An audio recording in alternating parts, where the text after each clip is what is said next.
Hello everyone, welcome to my YouTube channel ACCA Wala. Today we are going to cover IFRS 15 revenue from contract. This standard is very easy. This is the first part. We have to just focus on the five approaches, five steps which are included when we are organizing the revenue. So there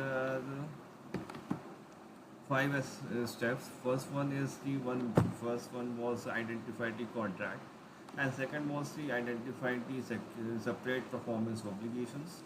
Third, we have to determine the transaction price. Fourth one was the allocate the transaction price to performance obligations, and the last one is reorganize the revenue when the performance obligation is fulfilled. Okay, just remember the headings. Now we are going on the details of each heading. First one was identify the contract.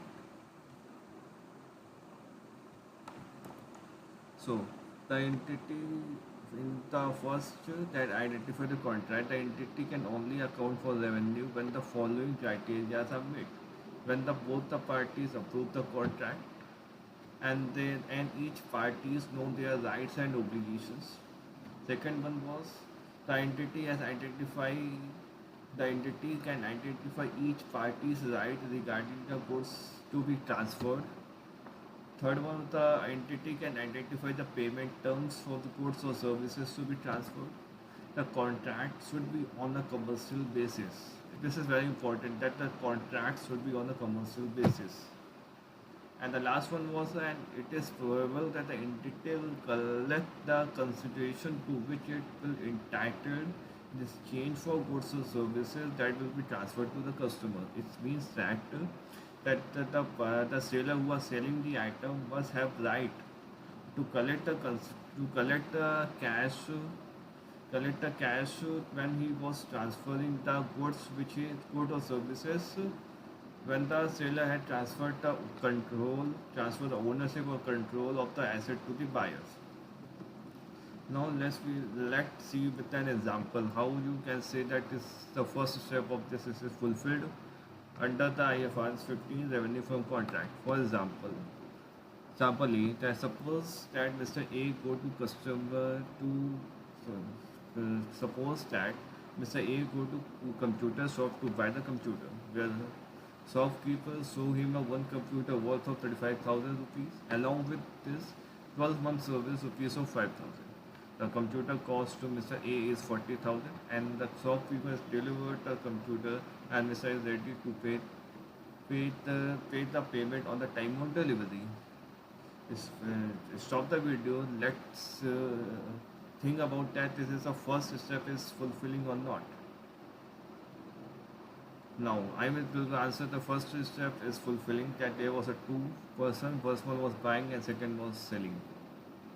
Okay, and the third condition is also fulfilling, that the shopkeeper is ready to transfer the ownership and the buyer is ready to give the cash on the payment on the time of delivery. Now we see on the second example, that suppose that Mr. A is go to his friend's shop for buying the computer.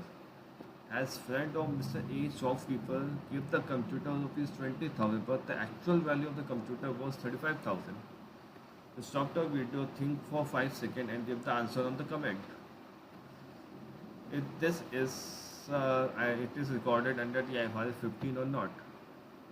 No, it is not recorded under the IFRS 15 because it is not on a commercial basis. Because it was because the Mr. A and his friend is giving him a 15,000 discount, which is not on a commercial basis. Now we see on the second step is to identify the separate performance obligations. That performance obligation means that transferring the testing goods or services to a customers. For some contract may contain one or more obligations. For example, we say that an entity may do a contract with customer to sell a car, which include 1 year free servicing and maintenance. Means that there was two performance obligations. First one was that the shop is selling a car to a customer, and along with the shop is giving the 1 year free servicing and maintenance to the buyer. So there was a two performance obligations. First one was the car and second was the servicing. And as now we say in the second example, we say that an entity might enter a contract with the customer to provide 5 lectures, along with has to provide a test book on the first day of the course. This means that in this also there was a two performance obligations. First one was the lectures he was giving, 5 lectures, and second one was the test book. Along with the lecture, he was giving the test book. So there was a two performance obligation. The first one was the lectures, and second was not the second one was the test book. So so this is the way we have identified the separate performance obligations.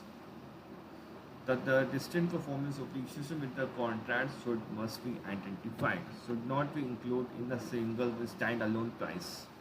So third one was the identifying the transition price. So transition price means that the price which entity expect to receive or entitled in the exchange for the transferring the goods or services to customers. This means you understand by simply that when you are buying something and you pay the cash, so this is a transaction price. So when entity determining the transaction price, the entity has to consider the following aspects. First one was a variable consideration. Variable consideration means that if there was a significant time when the payment was getting, there was a 2 month when the suppose that when a buyer buy the computer 1 years back from you and he was giving the payment after 1 year, so there was a 2 years gap. So the shopkeeper must consider the variable consideration.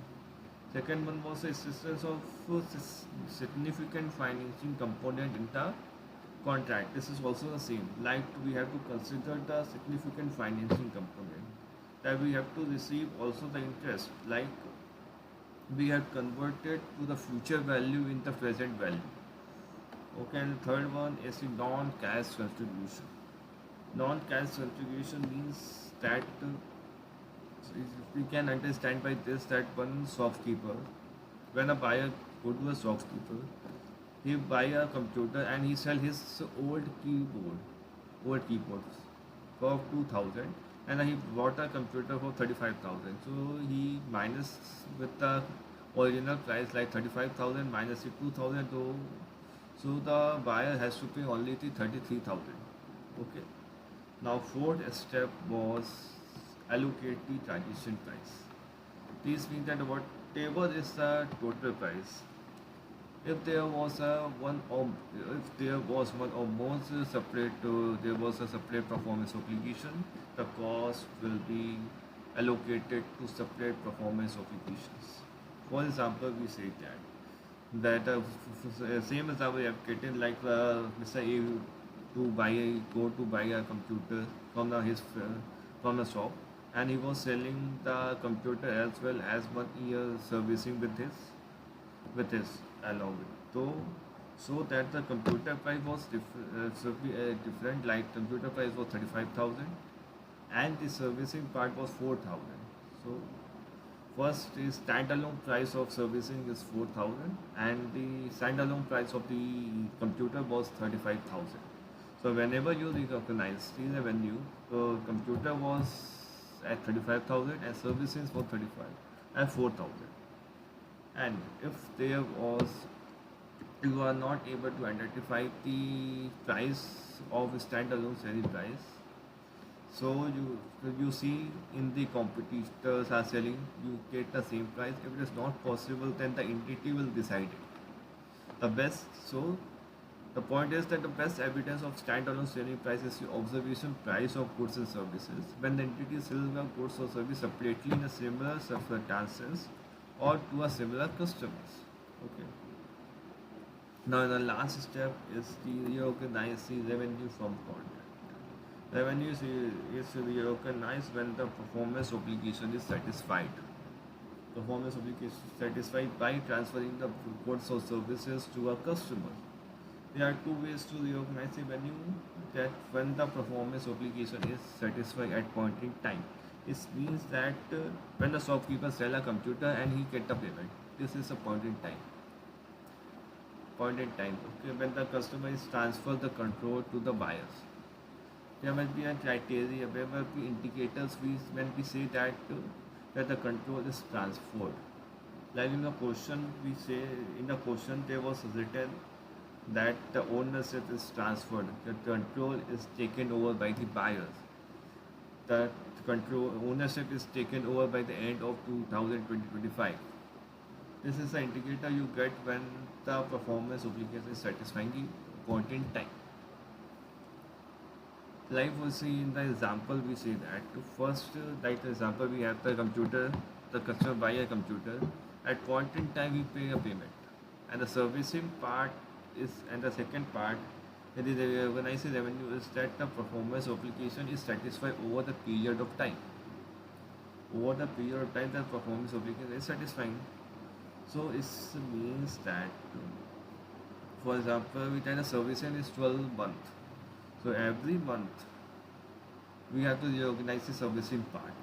For example, the servicing cost is 12,000.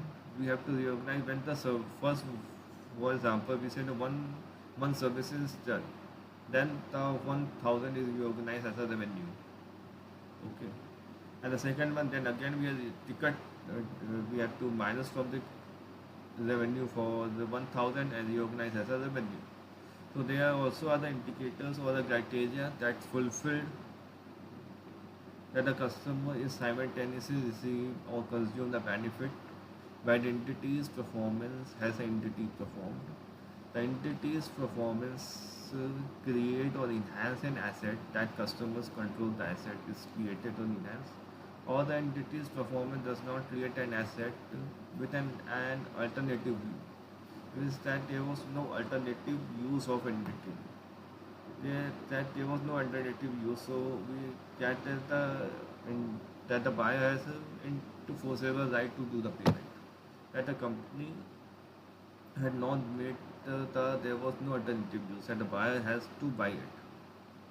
Okay, so this is part one of the revenue.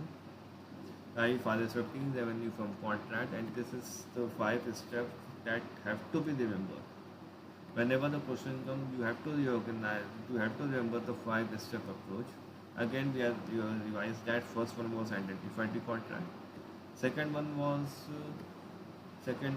identify the separate performance obligation. Third one was determine the transaction price. Fourth one was allocate the transaction price, and fourth one was reorganize the revenue when the performance obligation is satisfied. In the example, we see that suppose Mr. A go to shop to buy a computer, where the computer there was two performance obligation in this example. First one was computer of 35,000 and the servicing of 5,000 12 months. So there are two performance obligations. So at the point when the performance is reorganized and the performance obligation satisfied point in time means that the computer is sold, is transferred. So there was 35,000 is point in time, and the 5,000 is satisfied over the period of time. Okay.